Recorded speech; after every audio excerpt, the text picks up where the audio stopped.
All right, welcome Pupsters. Here with one of my favorite dog trainers, Marissa Harris, senior dog trainer, certified behaviorist at Pups Pet Club. Yes.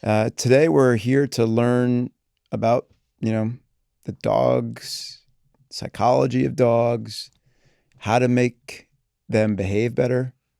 And I think, how making them or how to get them to behave better,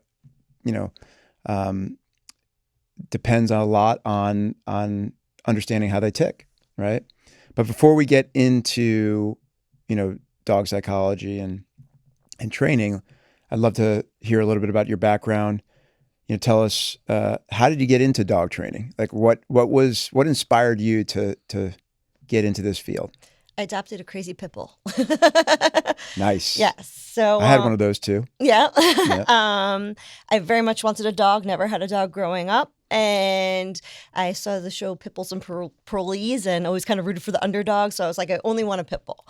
And she was a stray. The shelter only had her for a week, so they didn't really know much. She seemed fine, but she had a lot of stuff going on. Fear, aggression towards objects, leash reactivity, frustration. She can't do what she wants, but pulling, lunging towards other dogs, sound sensitivities, anxiety. She has bitten, so I kind of got to my breaking point and didn't know what to do. I didn't want to give her up, but I was not equipped or had the skills or the knowledge to successfully continue moving forward without it being stressful for everybody involved. Right. I also lived with my parents at the time, so it wasn't just me. And then I came across a dog trainer who taught me what not to do. It wasn't a very particularly positive experience. Can I just interrupt you just for a Please. second? You adopted your dog. What was her name? Zuri. Zuri. Yeah, still have her. She's loving in here. Awesome. Yes. I mean, you adopted her because a lot of, for the primary reason that many people go and adopt a dog, which is they fall in love with the dog. They really want to help, right? Everything is kind of, they lead by the heart, really. And I think a lot of people aren't prepared, as you weren't, for the hot mess that they might, get into after adopting the dog, because seeing the dog at the shelter or at the rescue is one thing, and obviously you're doing an amazing thing by adopting them, but then getting them home and living them day to day is a totally different thing. And now you had the challenge of living with your parents on top of that. So anyway, just want to hear how you helped her along the way. So you did hire a trainer. I did. And that trainer told you, or basically was like teaching you everything like what not to do. Correct. There's a lot of kind of very dominance, force-based of did not instill confidence in me. So if I don't feel confident, how am I going to help my dog, right? Who also in a way lacks confidence as well too, was part of her issues. Yeah, for our listeners, just explain, where what dominant force-based training is all about. Sure. So it's like challenging the dog. So like the dog submitting to you, right? So kind of like one way. It's more or less training out of fear, almost. It's right? fear, response based. It's not because they're eager and motivated and want to listen to you, right? Which is kind of what I do. Like I'll use treats, motivators, toys, pets, praise. But then when they do it easy, you start to phase it out. So what were the red flags? Yeah. I mean, you had no knowledge of training at the time, Correct. right? No, I knew. What were the red flags for you when you saw that trainer start to do this dominant style training? So, well, first of all, my dog was sent there for a board and train. She came back emaciated and she stunk. Okay. Yep. That's red flag number 1 and 2 right there. They did use an e-collar on her and she had welts all over her neck. Okay. So, poor girl. Yeah. She had also bit the trainer when she was there, but in a situation I told them that she would bite with a blow dryer. I make you a bet he put it right up to her face and was shocking her to get her to stop. Okay. That's just my instinct of what happened. But so whenever he would come, so I imagine they were trying to. So you probably told them, "Hey, she's really reactive to the hairdryer." Yep. And she'll try to attack and bite and so it, not playfully. This trainer just tried to basically flood her. Yes. That's the training term. Flood her with the hairdryer and then get her to desensitize around the hairdryer. But I don't think it was done in a positive way. No. Right? So it's like if you have a fear-based, right? If you have a fear situation and you respond to it with a negative, right? Or fear-based, it's fear on top of fear. So that's not causing her to like or be okay with the blow dryer. It's just teaching her, well, she did. I mean, I don't know exactly what happened, obviously, but that's just my guess. Essentially, she came back and she was a mess. She was a mess. she was a mess. Yeah. There was no improvement. No, if anything, And I so think she did was a you little end up worse. meeting with these folks? I did. I and did training with them for a while. They Yeah. came to the house and all that type of things. And the trainer, what did you see out of them that really kind of like, it I mean, was anything in particular that because I want to, for our listeners out there, when they get engaged with a bad dog trainer, it's they've got to be able to spot what it is that are red flags. What are the concerns? right. A lot of people just don't know. So educate them. The way that it started was, so my dog came home and she was all hot to trot, and the doorbell rang and she just lost it. So my sister actually put a post on Facebook kind of bashing them without my knowledge. And I got a phone call that morning at 8 a.m. from the trainer being like, what the hell? And I'm like, I don't even know what you're talking about. So then they were like very much like in tune to coming in and trying to fix it.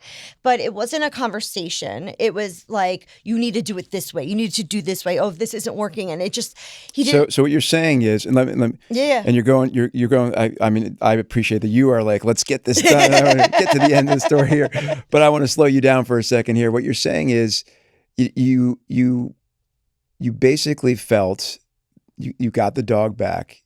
The dog was in terrible shape. That they forced the issue with the dog in every way, shape, or form. Yeah. And that one of the key things that they did not do with you is they didn't listen. There was no collaboration. Right. And so I presume your philosophy about dog training is more or less like it's a collaborative exercise between the pet parent and the trainer. Yeah, right? It's always a conversation. I mean, I could give my recommendations, what I think is best. Right. But what I recommend may not also be conducive to your lifestyle, to your schedule, to your needs. Because I could give you recommendations, but if it's not effective, if you're not going to do it, what's the point? Right. So I could give a suggestion. Ultimately, the pet parents have to live with the dog, so they've got to. Right. When the trainer leaves. Right. You've got to figure it out for yourself. Right. So the trainer's main responsibility then is what would you say? Is talking to the client and figuring out a method that works for them. So I could give training method A, and if that doesn't work, okay, let's try B. If that doesn't work, okay, let's try C. Like, let's find out what works best for you, for your needs, to make it as easy for them. For me, I never want training to be overwhelming or a chore. I want it to be fun and engaging, because if it becomes a chore, I know for me, I wouldn't want to do it, right? That's why I always say to my clients, like, I'd rather you practice like 10, 15 minutes a day. It doesn't even have to be at once, opposed to like 30 minutes 2 or 3 times a week. The repetition, the consistency. And I know for me, if I have to like put aside half an hour at this point of time, I may kind of shut down and not want to do it. I'm just, that's how I operate. Right. So, and also it's there's the fact of if you're not doing it, if it's not fun and positive for both the dog and the pet parent, you're not going to want to do it either. Right. Like, who wants to be forcing their dog to do stuff while they're shaking and totally full of fear? That sounds completely horrible to me. Right. And then, when I go to lessons, the dog is excited and like likes to work and is eager and willing, so I have this dog that was 100% abused, like before they got her, hit, kicked, and think tormented in a crate as well too. Are you talking about one of the clients that you worked with? Yeah, one of my current clients. Okay. Yeah. Tell us about the dog a little bit and the situation. Sure. So she was adopted when she was, I think, around 3-4 months old. But puppies can go through their first fear period when they're around like 2-3 months. So she had already been through trauma by the time she got there. So unfortunately, it was enough time to make a difference, to be impactful on her. Right. So the imprinting months are really everything from 0 up to 4 months. Yep. And, it's funny. The owner said that, they saw her. She's such a docile puppy. She wasn't like jumping around and energetic. So they're like, oh, she'll be calm. And that's why they took her. Not, of course, not. If you don't know, you wouldn't know, but that's like a red flag with a puppy. If the whole litter is like jumping and running around and paying engaging, you have one isolated in the corner not doing anything. Why? Right? Why isn't it engaged? Why isn't it interacting with everybody? What happened? What's the reason? You know what I'm saying? And I think oftentimes pet parents would kind of look at that puppy and say, "Oh, look how calm and cool and collected this little dog is in the corner, and that's the one we want because they're going to be the exact same way at home." Doesn't quite turn out to be the case, I think she shut down. Right. And so the reason I found out how she was, first of all, she definitely is not comfortable with things coming into her space. She has not bitten, but just because clothes have been in the way. So, in terms of broken skin, but with hands and feet. And she doesn't give warning before she'll lunge and make contact. So I think it's that hand and foot has done something to her to traumatize her frequently enough where she's not going to even wait to find out what that hand or foot is going to do because she knows what it can do or what it has done. Right. And so when I started working Sounds like a horrible situation for this puppy at a very young age. Yeah. And so when I started working Do you think, let me stop you just for a ahead. second. Do you think that part of that could be the genetics also? So the characteristics? So, I mean, she's of part the cattle dog? dog. She's part beagle. She's part cocker spaniel. I think she's part pitty. I mean, she's got a lot of tough breeds in there for Right. sure. She's from down south too. I think from Okay. Georgia or one of those states. So I know she did not have it. Nothing good. against you Georgians out there. We love you too. Us New Yorkers, we are inclusive But yeah, right. here. So, no judgment. So So she was kind of screwed up and I think it's mostly human error. and you thought it was mostly even at a young age, which does Yeah. happen, unfortunately. Like there's some really poor breeders and people who abuse dogs. And anytime you have hand shyness, any type of physical aversion to touch or even just motion, there is something probably more than just the genetic condition going on there with the dog. It can't all come out just because the dog is screwy and made up of 100 different breeds or whatever. Yeah. So anyway, so what you get in with this dog, and it sounds to me like, I mean, you alluded to it at the beginning when you started telling us that now it's a very positive experience. How did you get there? So with be this dog? positive with her. Yeah, that it's now a positive experience with her. 'Cause that's kind of the track we started at. Yeah. So, well, it took a minute, right? Because Yeah. so first of all, she couldn't handle stress. So she had no way to handle stress. So literally we started with her just being in the crate and me just putting my hand. I would wait for her to like calm down because she didn't know any commands and I couldn't teach her at that point, right? So what you're saying here, and I'm just going to Go ahead. just kind of explain this for our audience a bit, is that you had to build trust with this dog Yes. first, right? And you had to and a show language, patience, yes. and some dogs, like they're going to be like right out of the crate or wherever they're coming from, and they're going to jump in your lap, and they're going to be super cool and loving and affectionate and totally trusting. And other dogs are at the other extreme. They're going to totally hold back. They're going to be very, very careful about who they interact with and fearful about the consequences of those interactions because they just don't have any experience, a good experience especially. Yeah, so everything with her is fear related. Yeah. Unfortunately. So you sat there very patiently at first and had your hand out and waited for the dog to kind of approach So you. no, it was more waiting for her to stop reacting. Well, okay. So not even approach, just to stop trying to bite the edges of the crate. Right. And so So she was displacing, she wasn't even coming after you. She was so fearful that she was showing aggression towards the crate itself. So, but this is what I think is that, so what I would do is like, I would put my hand there and if she like broke with my hand, like gave any comic signals, a stress yawn, slow blinking, right? Avoidance, turning the head away, right? I would give her treats. But every time I put the treat in the crate and I accidentally touch the edge, she would go back to base zero and it was like starting all over again. So that's how I discovered that I think she was, because I was sitting next to her in the crate and when I was out of the crate, it would be better. So I think that, she had some negative experience in the crate, right? So I think the aggression was really more towards me than the crate. Let's stop right there. So, because this is a really key issue that most pet parents have, which is dog has a negative experience with the crate. Now, what you're talking about is very extreme, but Yes, other dogs. This is a very difficult dog, actually. This is extreme fear-based case. Yeah. But there, people do have some type of anxiety, whether it's separation anxiety or whatever. So, how did you get that dog then to be comfortable? Did you end up getting the dog to be comfortable in the crate? Yeah, she actually goes into the crate and naps sometimes. Naps now. Yeah. Okay. Yeah. Right. And so, give us is there a way to tell us within like say 30 seconds? How you like a big picture? How did you do that? First, you built trust. Right. What were the other steps that you took? So basically, I kind of let her work. She had to like work her reactivity out first. So that's kind of why I let her do it in the crate because it was a safe space. So first you built trust. Second is you allowed her to kind of like, kind of own her experience Yep. or her emotions or Yep. whatever she was going through. So allow her to process that. Yep. Okay. And then what? So, and in that sense, the crate became a safe space because I couldn't get in. Okay. Right. And she knew that. So it Okay. allowed me to do that where she could work it out where everybody's safe. Right. Right. And then, and then I would back off. And then when she got better with me that way, then I started taking her out of the crate and working her. Okay. But then she would go in. And so let's stop there though. Okay. Yep. So then you would take her out of the crate. Would you call her out? Would you leash her in the crate? I leashed her in only because if you built enough trust by number one, being patient, and number two, allowing the dog to feel their emotions so that eventually you could actually even reach your hand into the crate, knowing that the dog has some, physical aversion and might have bitten you, and encourage the dog to come out of the crate. So I started by actually opening the door, and I had a slip lead. So Okay. that's one of the leashes that are connected and has like the loop. Thank you for explaining that. Yeah. Yep. And so because she would have bit me if I just put my hand in at that point. Yeah. Okay. So you slipped her.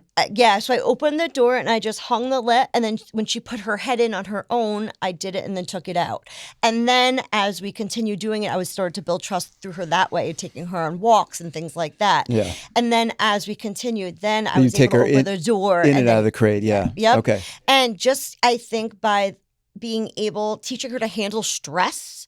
So she's a very specific case. This is not what I would really recommend for most dogs, right? But I think by her learning how to work through stress in the crate made the crate more comfortable and safe for her. Well, I know you say you wouldn't recommend that for most dogs, but what you're describing is a process, right? Sure. And so it might not be as extreme, Correct. right, for other cases, but this is a process, and dog training is a process too. I think what you would express to our listeners is that this is something that took you a very long time, and you had to have a tremendous amount of patience. Yes. Their personal experience might not be the same, but the overarching goal of dog training is to build trust and to establish a great relationship with the dog so that you can get the best performance out of them. And yeah, I mean, sometimes performance is just, being calm in the crate. Yeah. And being able to get in and out of the crate, right? The crate is a tool that every pet parent needs to use in their home for the most part. Yes. So it's important that the dog is comfortable there. Yes, agreed. Yeah. And Agreed. so I presume now, like the big reveal here, like now is the dog like, buddying up with you and So I went to a lesson Uh-huh. last week or this week. I don't remember. I guess it was last week. And I went in and she was jumping all over me, super happy, Wow. super excited. Is that like personally fulfilling? Like the greatest feeling in the world? For Yeah. me, that's the greatest, is helping a dog like that Yeah. who is not calm, stressed out. I'm getting chills fearful. as you describe that scene. Yeah. I'm kind of getting chills just thinking about it because I and a little bit of emotion because it's you basically have saved this dog, right? She's I on her don't way, know yeah. if maybe in the hands of another dog trainer they could have handled it and helped these pet parents. Maybe not. They but had a previous trainer that was They not did particularly okay good. and didn't get anywhere. That was more dominant and force based. Oh boy. Which for a dog like Right. that, exactly. Yeah. So, and I mean, you happen to have a Right. lot of experience there and know how Right. terrible Right. that can be. Right. But I mean, it's amazing what you can do to help Yes. pet parents like this, and Yes. it is so gratifying when that happens.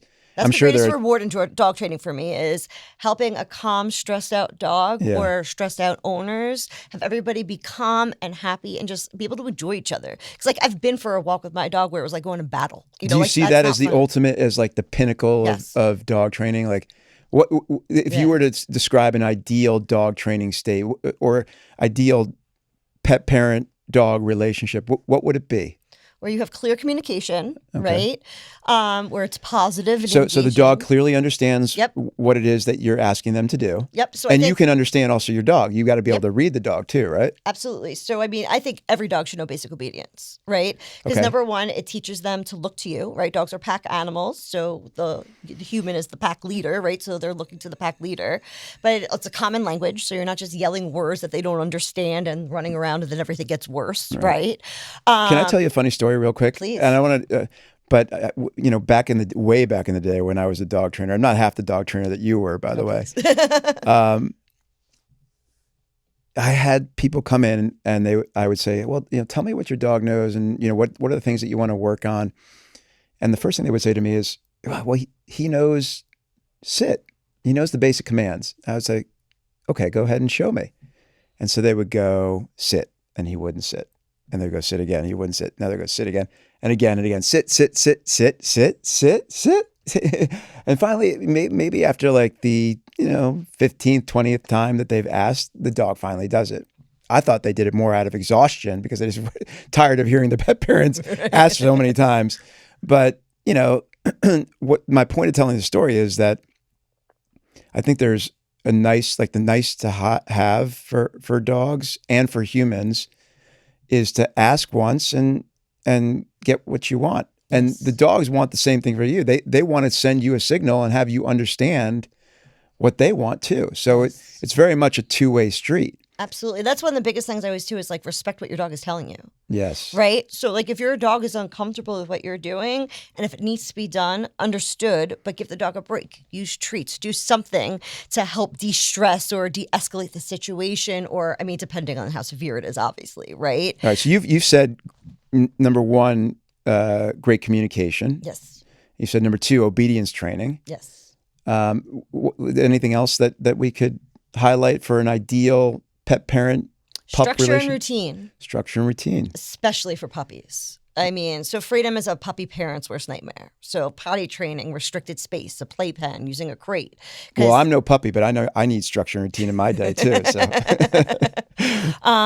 Usually like designated walking times, ideally, for not a young puppy, but like 3 walks a day, usually around half an hour, right? And so you would suggest that they do it same time every day? Approximately. Not to them. It doesn't have to be to the minute because you also don't want to get a dog too ingrained in routine where if they don't have that routine, then they don't know how to handle it. There's no flexibility. Correct. There, yeah. And I did go through that with my dog. Okay. Like and then all of a sudden, so you can take it to the extreme, and and taking it to the extreme is also not great too. Correct, because they get so reliant on the routine, they don't know how to function without it, or they get anxious if they don't know what to expect. Yeah. So usually within like half hour or so, and the same thing with like feeding times, right? Usually like around the same time each day, within half hour or so, right? So if they know what's expected, it reduces anxiety, it lets them know expectations, right? Because I think your point here also too is that you have to establish good routines, right? Yes. Because one thing you said is that if a dog goes through a routine and doesn't get that routine, then they could also develop anxiety. So a lot of pet parents unconsciously develop bad routines around the dog.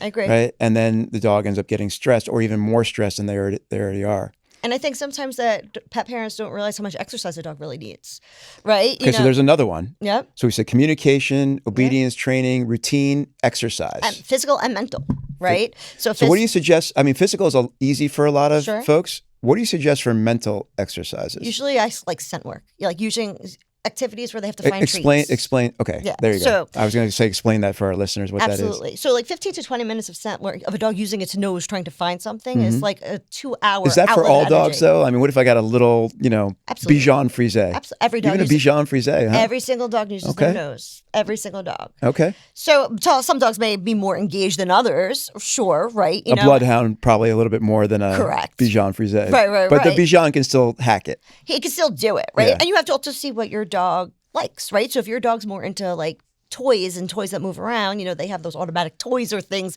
you could give them to do without talking about being brain present. Games, and there are a lot of brain games. Do you know of any brain games that you might suggest? Or so a couple that I like that you don't have to even buy is if you have a towel, like a bath towel, right? And you just put a roll of treats, fold it, a roll of treats, fold it, right? And let them do that. Okay, this is a DIY brain game. I love it. Okay. Another one is paper towel and toilet paper rolls. Hold on. I hear that. I'm getting a little concerned here. Put a treat in. Okay. Put the edges in, fill up a cardboard box. Okay. And you let the dog destroy it and find the treats. I only do that on days I clean my apartment. Okay, good suggestion. It is messy. But other good ones, there are balls that you could fill treats in, where the dog rolls it around. I personally like Outward Hounds, like Nita Aniston, level 2 or 3 puzzles, where like you have to hide treats in little compartments, and then they have to figure it out. You talk so fast. You are a true blue New Yorker. Us people from Connecticut are a little slower. So what was that? Give that the listeners again. Okay. You said Outward Hounds. Yeah. That's a brand that that basically they do. They do like puzzles Okay, where like, puzzles. Okay. they have little compartments. They're All right. plastic. That usually takes the dog like 2 minutes to figure out, which is fine because it's the act of them using their nose to figure it out. So if you do No, a lot of people don't know and explain it for them. Is it just as tiring for the dog to do these brain games than it is to like take a 30-minute walk? Yes. Yeah, it's an outlet for, I mean, it doesn't replace a walk, but it's an outlet for the energy where it could help the dog settle down. So, like with my dog going on like routines and all of this, one of the ways that I helped settle her down was that we had, our walk. She would get the mental enrichment, treats in a bowl or something like that. She would kind of calm, a walk in the afternoon, some calm, dinner, more mental enrichment, another toy or treats for usually around like 15, 20 minutes, and another walk. And by doing that and giving her outlets for those energies, helped her be calm and self-regulate. So it doesn't replace a walk, but it is a way to help expend their energy to help them calm and be relaxed in the house. Right on. So let's shift gears Sure. again and talk about, again, we're going to go back to the beginning here, and you say, okay, you knew that you knew what not to do when you basically had this experience with your dog. You saw these terrible dog trainers, and then where did you go from there in dog training? And then the follow-up question is like your journey, your path. You're such a great dog trainer. Thank you. What if there's an aspiring dog trainer out there? How could they get into it? Like, what would you suggest they do? But first, tell us about the rest of your journey to become, Sure. the great dog trainer that you are here today. So when I kind of I was like, this isn't working, right? This isn't good. You knew So- it wasn't working. Yep. Yeah. So I switched to another positive reinforcement trainer, and we switched to clicker training. And that was very, very successful with my dog. We're using a clicker to mark good behavior and then follow it with a treat. So then I transitioned from that where I just use yes instead of the clicker just for the ease. Not everybody likes to use a quick clicker. So that way it could just be more generic to anybody, it makes it a little bit easier. So, and then from that, it was like kind of just figuring stuff out on my own. Like I knew I had like a knack for it. Like my dog was So when you say figuring stuff out on your Yeah. own, would you read? Would you train your own dog and try different things? A lot of it was kind of just like trial and error. Honestly, my Okay. dog of treats, all positive stuff. Like Yeah. so she would jump up and bite my clothes when I was wearing when I would get dressed. So I started by putting her in a sit, treating her, put one item on. Treat her, and Yeah. then built off that, right? And then it got to put a couple items on, then treat, right? And then I was like, oh, that worked. No kidding. Right. That's great. Right. So through help from what I've learned from that trainer, and then because I found that I love dogs and I was actually pretty decent at it, I started working at a rescue. And then through that rescue, I was in a development department and I was like, I want to do more handling. And then I worked at the Brooklyn City Shelter, Animal Care Centers of New York City. Yeah, that And- can be an experience. And that's where I got my Tough. handling. Yeah. And that's when I was like, I'm actually pretty good with difficult dogs. Yeah. That aren't mine, right? Yeah. Big dog, I was kind of like the go-to. So I dealt with all the difficult adoptions. But then I wanted to get more into like training, and they couldn't offer it there. They just didn't have those resources to offer it in the home. And it kind of got frustrating where I couldn't prevent surrenders when I knew I probably could if like I had the, the education and whatever.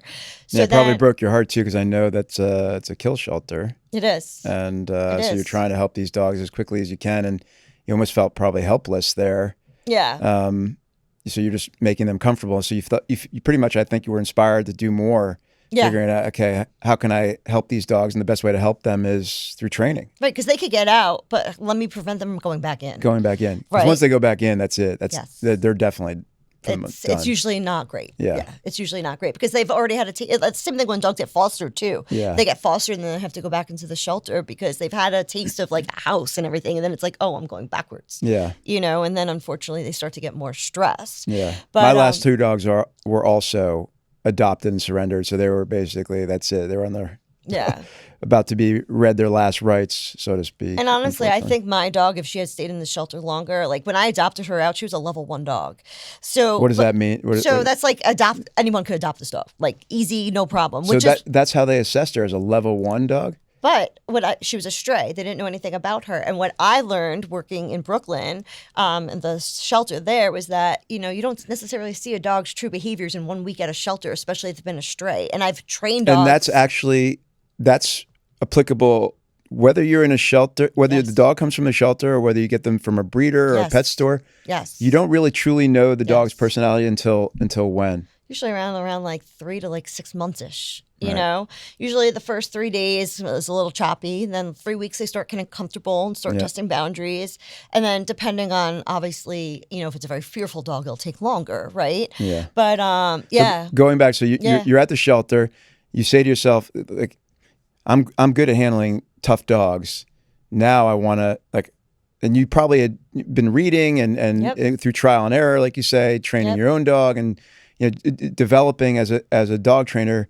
But then you're what's the next step that you take? So then then I moved on to a job where we did in-home training and boarding, and then for my mentor there. So you worked for a dog trainer. Yep. And that's where I really like learned the Mm-hmm. mythology and the training and really like training.